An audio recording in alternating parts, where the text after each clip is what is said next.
সবাইকে আজকের ক্লাসে স্বাগত জানাচ্ছি। আমি আপনাদের সাথে আছি মোহাম্মদ আল আমিন, লেখক উৎকর্ষ জিকে। আজকে আপনাদের জন্য চমৎকার একটি ক্লাস নিয়ে হাজির হয়েছি। তা হচ্ছে আমাদের 11 থেকে 20তম গ্রেডের সাধারণ জ্ঞানের ক্লাস।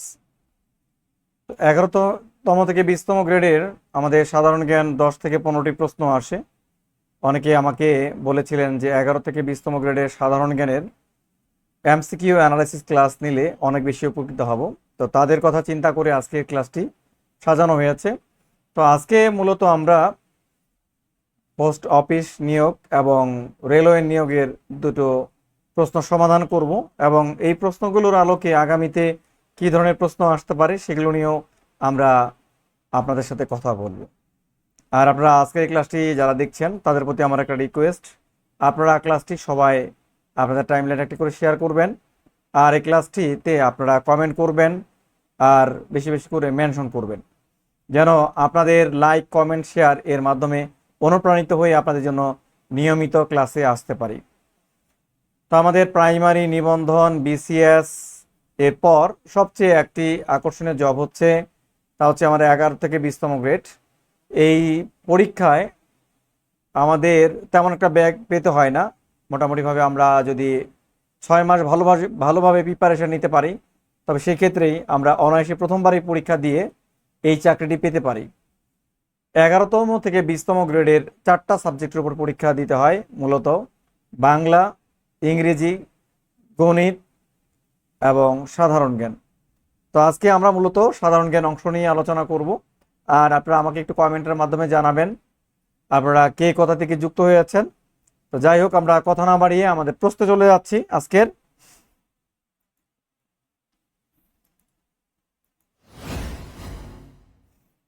আচ্ছা, আমাদের 1 নাম্বার প্রশ্ন আপনাদের জন্য, রূপকল্প 2041 হলো একটি কি?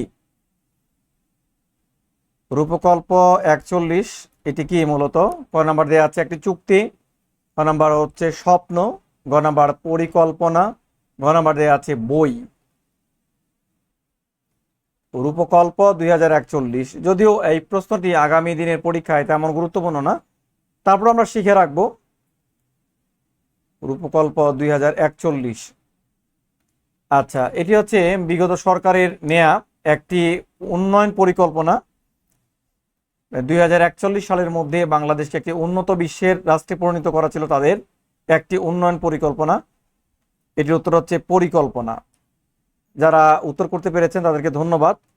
আগামী দিনে মূলত এই ধরনের প্রশ্নগুলো আমাদের আসার সম্ভাবনা অনেক কম, তারপর আমরা শিখে রাখবো। 2 নাম্বার প্রশ্ন, চীনের মুদ্রার নাম কি? চীনের মুদ্রার নাম কি? আচ্ছা, যদিও আমাদের এখানে টপিক লেখা আছে এটিও নিয়োগ পরীক্ষার জিকে প্রশ্ন সমাধান, আসলে এটি আমাদের একটু মিস্টেক। আমি টপিকটি এখানে কারেকশন করতে পারিনি, আগের স্লাইডেই তুলেছিলাম। এটি হবে আপনাদের 11তম থেকে 20তম গ্রেডের সাধারণ জ্ঞানের অ্যানালাইসিস ক্লাস।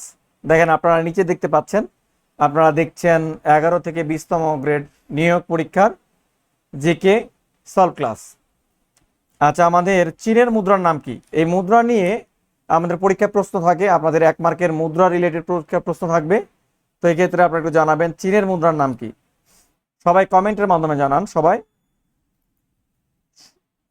কমেন্টের মাধ্যমে জানিয়ে দিন চীনের মুদ্রার নাম কি। ক নাম্বার দেওয়া আছে ডলার, ঘ নাম্বার দেওয়া আছে ইউয়ান, ঘ নাম্বার দেওয়া আছে রুপি, ঘ নাম্বার দেওয়া আছে ইয়েন। তো এই ক্ষেত্রে উত্তরটি হলো আমাদের চীনের মুদ্রার নাম হচ্ছে ইউয়ান। চীনের যে মুদ্রা, এই মুদ্রার নাম কি? ইউয়ান। তো এই ক্ষেত্রে একটু মনে রাখবেন যে ডলার হলো আমেরিকান ডলার, মার্কিন ডলার। আমেরিকার মুদ্রার নাম হচ্ছে ডলার, মার্কিন ডলার। রুপি এটি হচ্ছে ভারতের মুদ্রা, রুপি। আর ইয়েন এটি হলো জাপানের মুদ্রা। ইয়েন কার মুদ্রা? জাপানের মুদ্রা।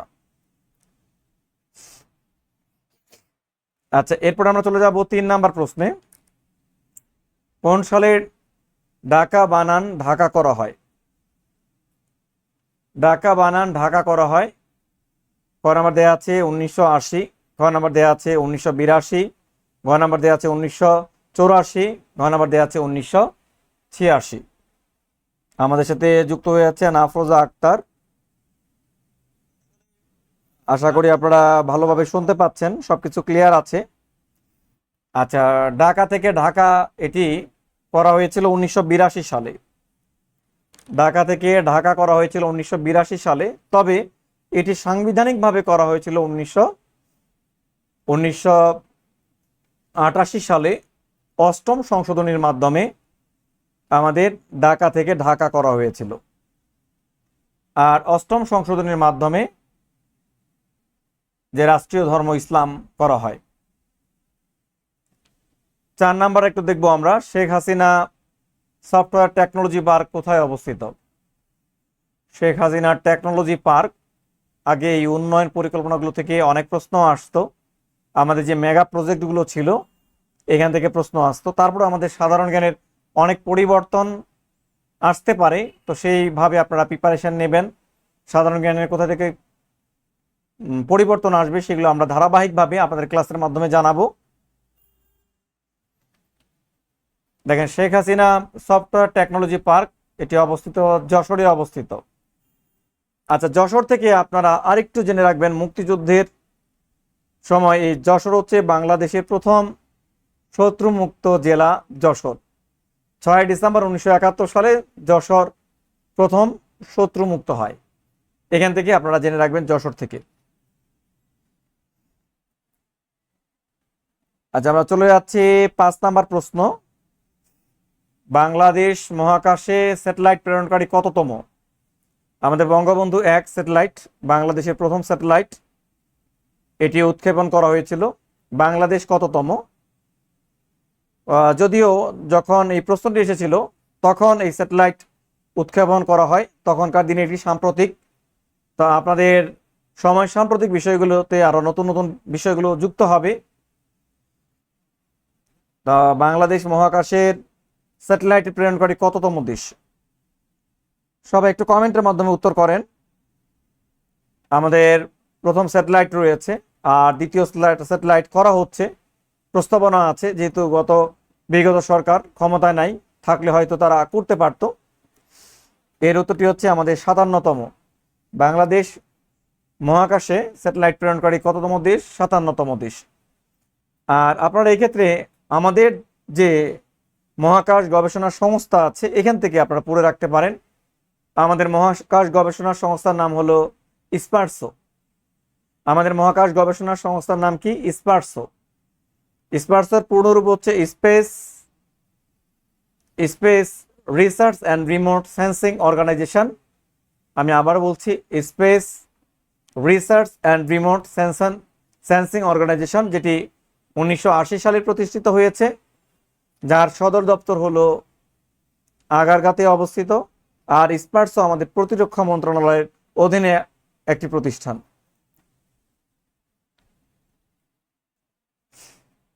6 নম্বর জানাবেন, দেশের নবম ইপিজেড কোন জেলায় স্থাপিত হবে? ইপিজেড এর পূর্ণরূপ হচ্ছে এক্সপোর্ট প্রসেসিং জোন। আর এই ইপিজেড গুলো নিয়ন্ত্রণ করে BEPZA, Bangladesh export processing zone authority. BEPZA এই ইপিজেড গুলো নিয়ন্ত্রণ করে। আর বেপজা মূলত প্রধানমন্ত্রী কার্যালয়ের অধীনস্থ একটি প্রতিষ্ঠান, বেপজা।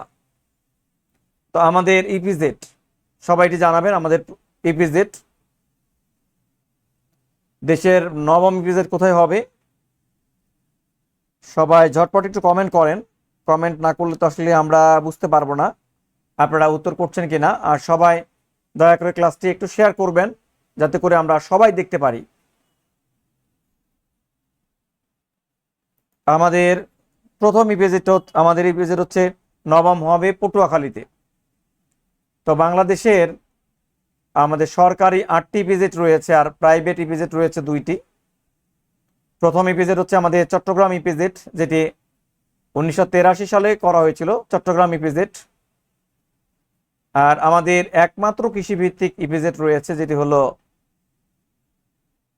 আমাদের উত্তরবঙ্গ যে ইপিজেড রয়েছে, এটি হচ্ছে আমাদের একমাত্র কৃষিভিত্তিক ইপিজেড, যেটি নীলফামারী সৈয়দপুরে অবস্থিত।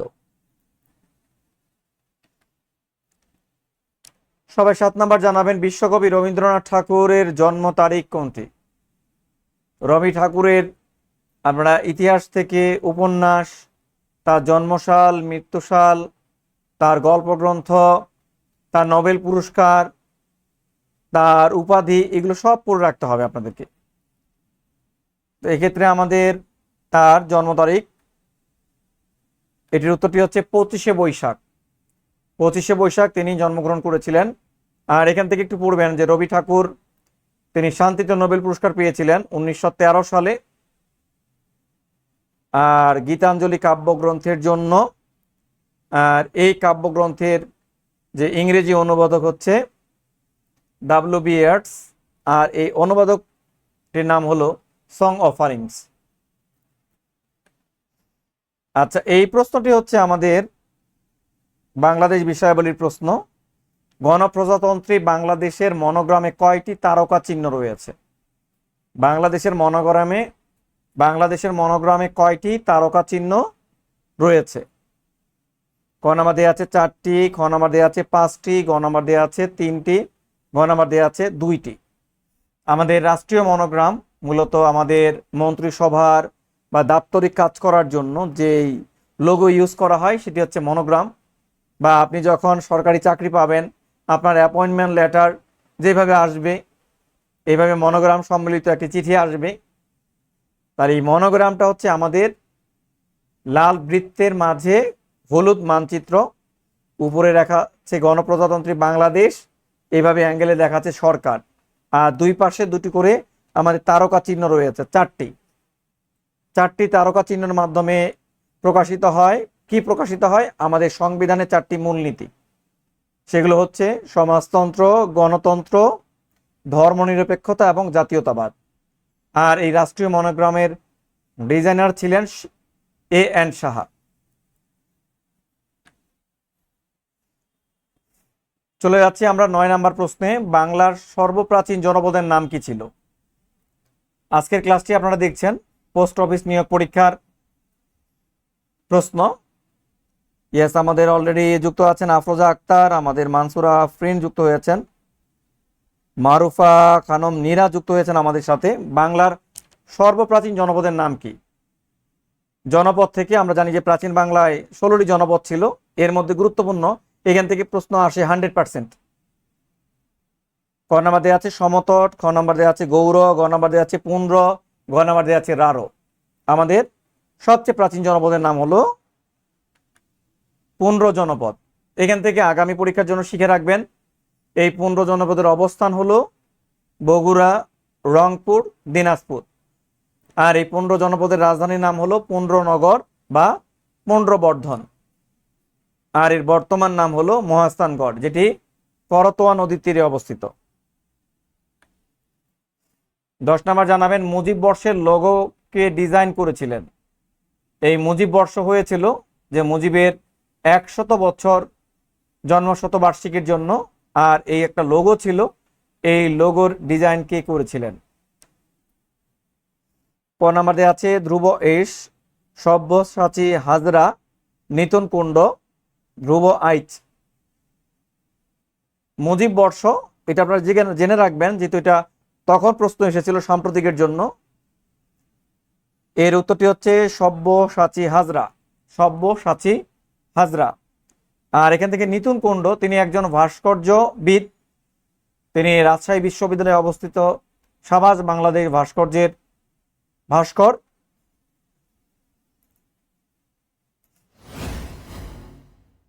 চাকরি পরীক্ষার্থী ভাই ও বোনেরা, আজকের আপনারা ক্লাসটি দেখছেন 11 থেকে 20তম গ্রেডের নিয়োগ পরীক্ষা সাধারণ জ্ঞানের জিকে এমসিকিউ অ্যানালাইসিস ক্লাস। ক্লাসটি আপনাদের কাছে কেমন লাগছে? আপনাদের কাছে অনুরোধ, আপনাদের যদি ক্লাসটি ভালো লেগে থাকে তাহলে সবাইকে একটু মেনশন করে দেন, সবাই আসুক, সবাই দেখুক, ক্লাসগুলো করুক।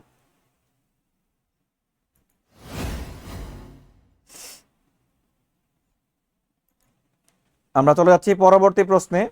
আচ্ছা, এটি হলো আমাদের রেলওয়ের, এই জন্য আবার নতুন করে 1 নাম্বার থেকে শুরু হয়েছে। এটি হচ্ছে আমাদের রেলওয়ে নিয়োগ পরীক্ষা প্রশ্ন। আগের প্রশ্নগুলো মূলত আমাদের মহান মুক্তিযুদ্ধ, তারপর হচ্ছে বঙ্গবন্ধু, শেখ হাসিনার মেগা প্রজেক্ট, এগুলো রিলেটেড প্রশ্নগুলো বেশি আসতো। বাট এখন আপনাদের আগামী দিনের প্রশ্নগুলো আমাদের যে অন্তর্বর্তীকালীন সরকার এই রিলেটেড বেশি প্রশ্ন আসবে। সরকারের বিভিন্ন কমিশন সম্পর্কে প্রশ্ন আসবে, সরকারের যে উপদেষ্টা পরিষদ আছে সেখান থেকে প্রশ্ন আসবে, বা যে আমাদের ৭৯তম সাধারণ পরিষদের অধিবেশন হলো, এই রিলেটেড প্রশ্নগুলো আপনাদের পরীক্ষায় বেশি আসবে। কারাগারে রোজনামচা গ্রন্থে বঙ্গবন্ধু কোন সময়ের স্মৃতি লিপিবদ্ধ করেছিলেন? এটি হলো 1966 এবং 1968 সালের, যখন তিনি কারাগারে বন্দী ছিলেন এই সময়কার তিনি কি করেছিলেন? কারাগারে রোজনামচা এই গ্রন্থে তিনি লিপিবদ্ধ করেছিলেন। আবু তালহা শাহিন নীলফামারী থেকে জয়েন করেছেন। 2 নাম্বার দেখবেন আপনারা, কোনটি বাংলাদেশের সাংবিধানিক পদ নয়? বাংলাদেশের সাংবিধানিক পদ নয়। সবাই দ্রুত একটু কমেন্ট করবেন।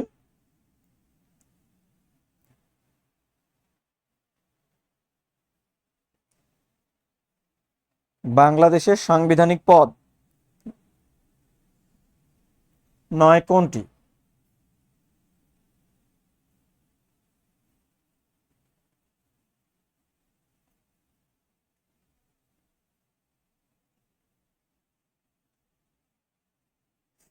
আচ্ছা, আমরা চলে যাচ্ছি উত্তরে। এর উত্তরটি হচ্ছে আমাদের চেয়ারম্যান এবং মানবাধিকার কমিশনের চেয়ারম্যান। এটি মূলত আমাদের সাংবিধানিক পদ নয়। আমাদের সাংবিধানিক পদ হলো 9টি। যদি বলে আমাদের সাংবিধানিক পদ কয়টি? 9টি।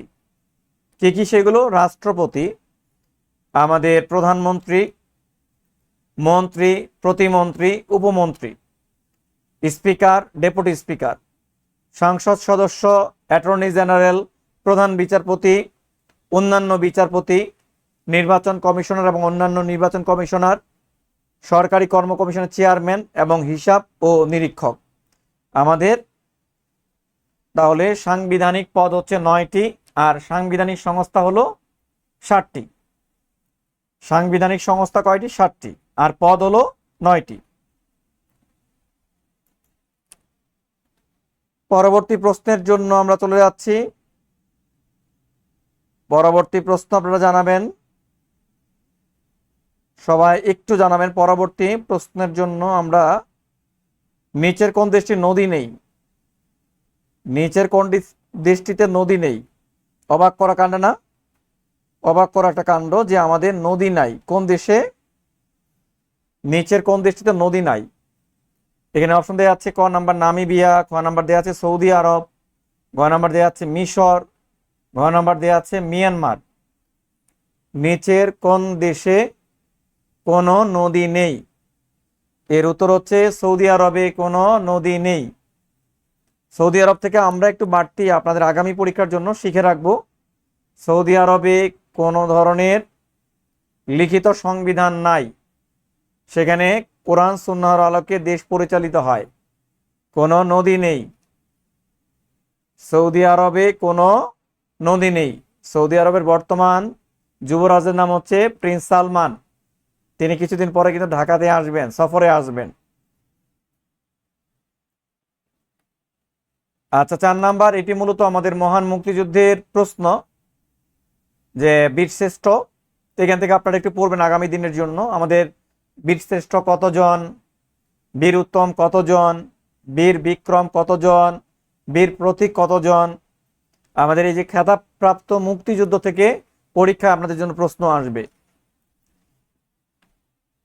মুন্সি আব্দুর রউফ এর সমাধি অবস্থিত রাঙামাটিতে।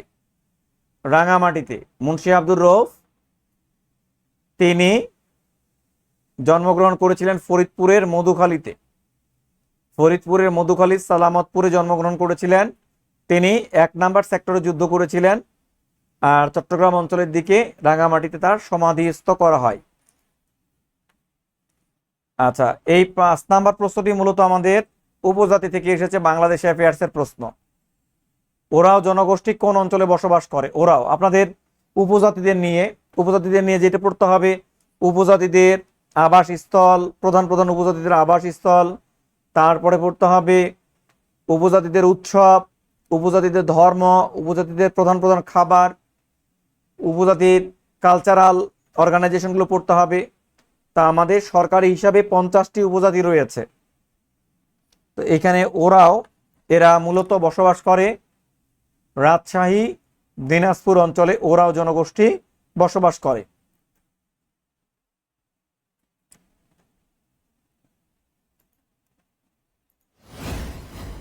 আচ্ছা, আজকের ক্লাস বন্ধুরা যারা দেখছেন, ক্লাসটি আপনাদের কাছে কেমন লাগছে সবাই আমাকে একটু কমেন্টের মাধ্যমে জানাবেন।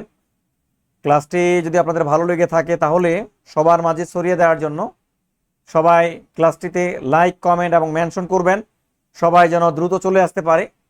ইনশাল্লাহ এখন থেকে আপনাদের ক্লাস হবে, সপ্তাহে 4 দিন ক্লাস হবে, একদিন পর পর ক্লাস হবে। ঠিক রাত 10টায় আমি চলে আসব, রাত 10টায় চলে আসব। না আসলে আমাকে জোর করে নিয়ে আসবেন। কিভাবে? আমার ফেসবুক মেসেঞ্জারের মাধ্যমে আপনারা আমাকে জানাবেন। আর এই যে এটি হলো আমার হোয়াটসঅ্যাপ নাম্বার, এইখানে আপনারা আমাকে কি করবেন, নক করবেন, চলে আসব আপনাদের জন্য। আবু তাহলা শাহিন, হ্যাঁ, আমরা কি কি কন্টেন্ট নিয়ে আলোচনা করতে পারি আপাতত? আমাদের 11 থেকে 20তম গ্রেড, নাকি বিসিএস, নাকি আমরা নিবন্ধন করব, নাকি প্রাইমারি করব? আগে আমরা কয়দিন, হ্যাঁ, কি শেষ করব, কার জরুরত কেমন?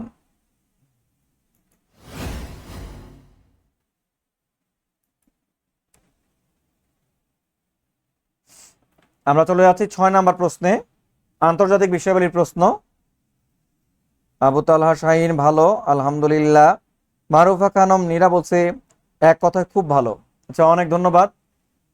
কোনটি বলকান রাষ্ট্র নয়? ক নাম্বার দেওয়া আছে বসনিয়া, ক নাম্বার দেওয়া আছে ডেনমার্ক, গ নাম্বার দেওয়া আছে আলবেনিয়া, গ নাম্বার দেওয়া আছে সার্বিয়া। এটি মূলত আমাদের আন্তর্জাতিক বিষয়াবলীর প্রশ্ন।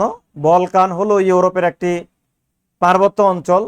এই বলকানের দেশ হচ্ছে 11টি দেশ রয়েছে। তো এই বলকান অঞ্চলের, বলকানের আমাদের এখানে ডেনমার্ক বলকান অঞ্চলের রাষ্ট্র নয়। ডেনমার্ক বলকান অঞ্চলের রাষ্ট্র নয়। ডেনমার্ক মূলত হলো স্ক্যান্ডিনেভিয়ান অঞ্চলের রাষ্ট্র। ডেনমার্ক হচ্ছে স্ক্যান্ডিনেভিয়ান অঞ্চলের একটি রাষ্ট্র।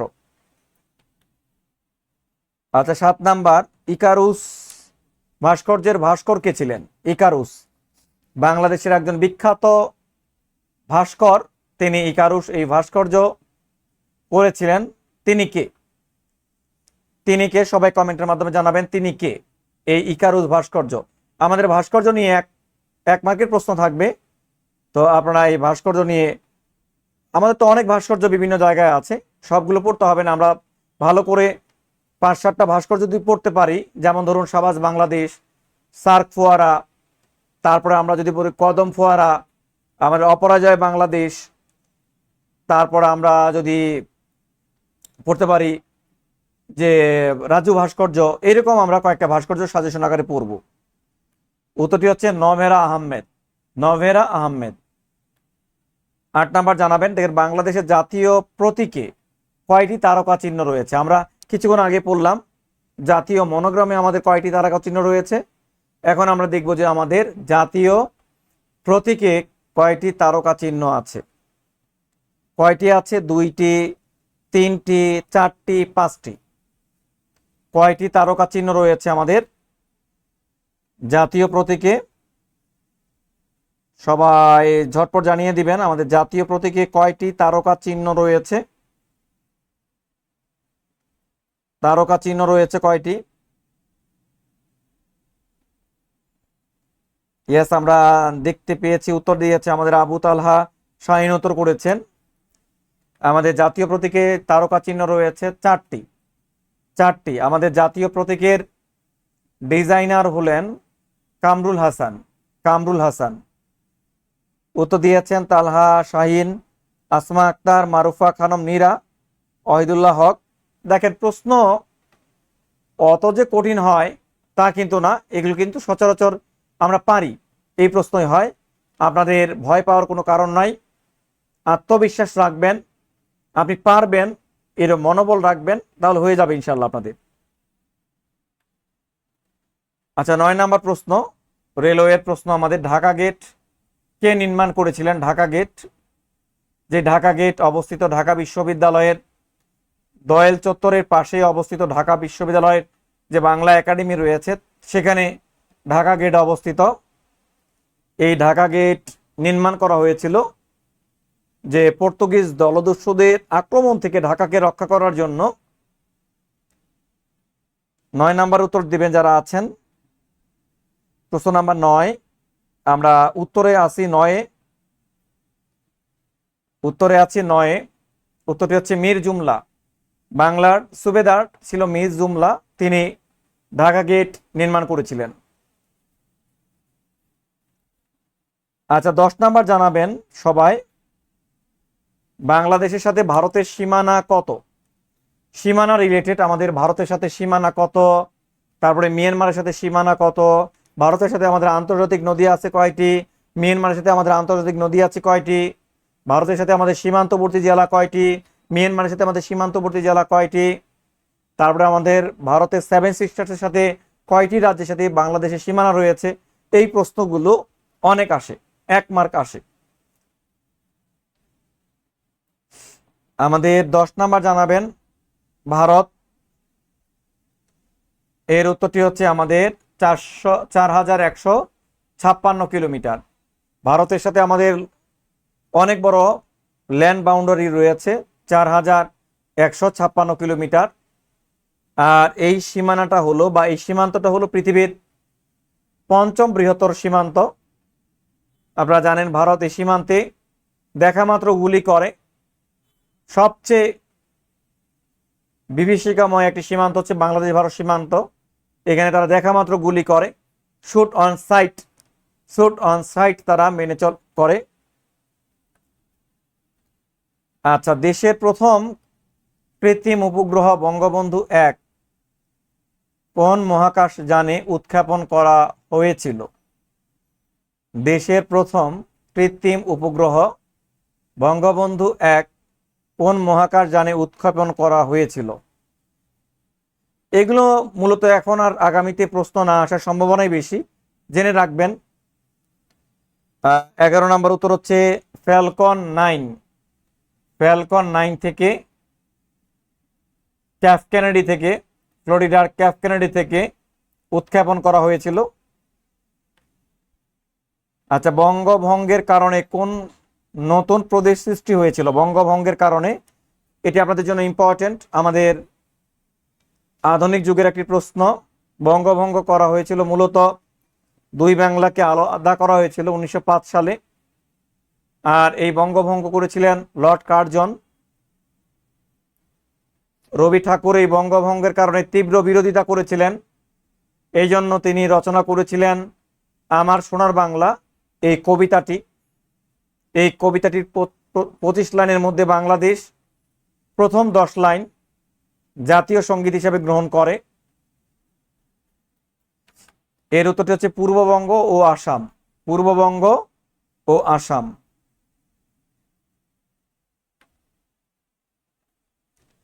আচ্ছা, এইটি আপনাদের জন্য গুরুত্বপূর্ণ। ব্লু ইকোনমি কোন বিষয়ের সাথে সম্পর্কিত? ব্লু ইকোনমি কোন বিষয়ের সাথে সম্পর্কিত?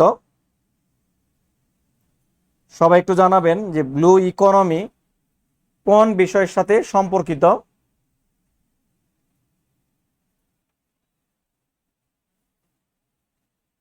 ইয়েস, দেখতে পাচ্ছি অনেকেই উত্তর দিয়েছেন। আমাদের দিয়েছেন মারুফা খানম, মীরা উত্তর করেছেন, ওয়াহিদুল্লাহ হক আছেন। আচ্ছা, এই ব্লু ইকোনমি এটি মূলত আমাদের সমুদ্র অর্থনীতির সাথে জড়িত। আর এই ব্লু ইকোনমি জার্মান একজন গুন্টার পাউলি এই ব্লু ইকোনমি শব্দটি প্রথম ব্যবহার করেছিলেন। সমুদ্র তলদেশে যে আমাদের সম্পদ রয়েছে, এই সম্পদের ব্যবহার করে অর্থনৈতিক উন্নয়নটা হচ্ছে ব্লু ইকোনমি। নাথুলা পাস কোন দুটি দেশের কে যুক্ত করেছে? Nathula pass very very important আপনাদের জন্য। নাথুলা পাস কোন দুটি দেশকে সংযুক্ত করেছে? নাথুলা পাস কারণ আমাদের আছে ভারত চীন, ভারত নেপাল, ভারত ভুটান, ভারত মিয়ানমার। নাথুলা পাসটা আসলে কি? একটি সীমান্ত পথ। এটি হলো ভারত এবং চীনের মধ্যে অবস্থিত। ভারতের যে সিকিম রাজ্য রয়েছে, এই সিকিমের অবস্থিত নাথুলা পাস বীরত্বপূর্ণ একটি সীমান্ত পথ।